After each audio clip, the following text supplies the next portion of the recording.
بسم اللہ الرحمن الرحیم۔ مکرم ناظرین، آج کی یہ مختصر ویڈیو بہت ہی انفارمیٹو ہونے جا رہی ہے۔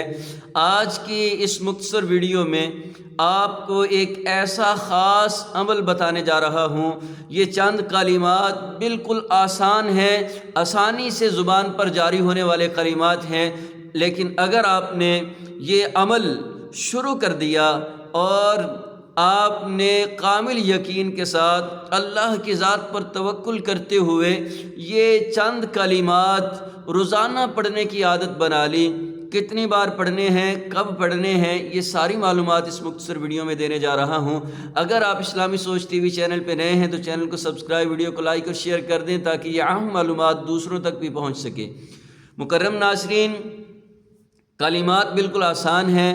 آپ نے یہ کلمات جو بھی بتانے جا رہا ہوں، صبح کسی بھی وقت کوشش کریں فجر کی نماز ادا کریں اور جائے نماز پہ بیٹھے بیٹھے یہ کلمات کم از کم 7 بار، 21 بار بھی پڑھ سکتے ہیں، ایک تسبیح مکمل بھی کر سکتے ہیں، لیکن 7 بار ضرور روزانہ پڑھیے۔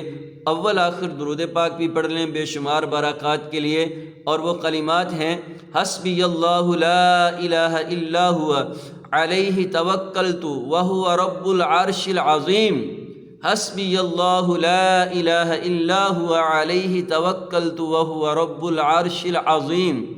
اور یہ آزمودہ ترین عمل ہے اور بزرگوں کا آزمایا ہوا یہ عمل اور وظیفہ ہے۔ جو بندہ یہ عمل کرنا شروع کر دیتا ہے، انشاءاللہ تنگی رزق کا مسئلہ تو ہمیشہ کے لیے ختم ہو جائے گا، اور بھی بے پناہ برکات حاصل ہوں گی، اور توکل کی خیر و برکات آپ جانتے ہیں بے حساب ہیں۔ اللہ تعالیٰ اپنی رحمتوں کے دروازے کھول دیتے ہیں، تو آپ نے یہ عمل ضرور کرنا ہے، دوسروں تک بھی شیئر کرنا ہے۔ اللہ تعالیٰ آپ سب کا حامی و ناصر ہو۔ جزاکم اللہ خیرہ۔